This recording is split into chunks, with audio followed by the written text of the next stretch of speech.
আমরা জানি যে আল্লাহ পরম দয়ালু।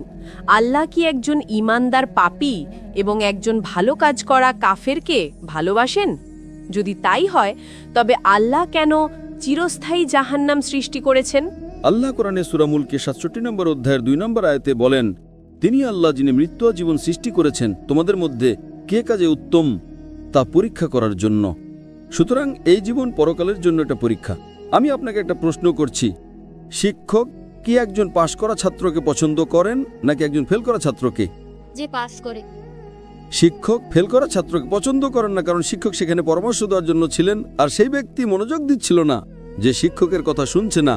শিক্ষক ছাত্রকে সুযোগ দেন, কিন্তু পড়াশোনা না করলে ছাত্র নিজেই ফেল করে। ঠিক সেভাবে আল্লাহ সুবহানাহু ওয়া তাআলা সমস্ত মানবজাতিকে পছন্দ করার সুযোগ দিয়েছেন। এই বিশ্বে আল্লাহ মানবজাতিকে শতাধিক সুযোগ প্রদান করেন। তুমি একটা ভুল করলে আল্লাহ তোমাকে মাফ করে দেন, তোমাকে আরেকটি সুযোগ দেন। কিন্তু মৃত্যুর পর তোমার পরীক্ষার সমাপ্তি ঘটে। যদি আপনি মুশরিক হিসেবে মারা যান, আল্লাহ ছাড়া অন্য কারোর ইবাদত করেন, অথবা আপনি কাফের হিসেবে মারা যান, তাহলে আপনার কোনো উপায় থাকবে না।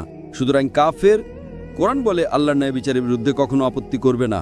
তারা স্বীকার করবে যে তারা ভুল ছিল, তারা শুধু আরেকটা সুযোগ চাইবে। আল্লাহ বলবেন অনেক দেরি হয়ে গেছে। তাই জীবনটা একটা পরীক্ষা, যদি ব্যর্থ হন তাহলে শাস্তি পাবেন। আশা করি প্রশ্নটা পেয়েছেন।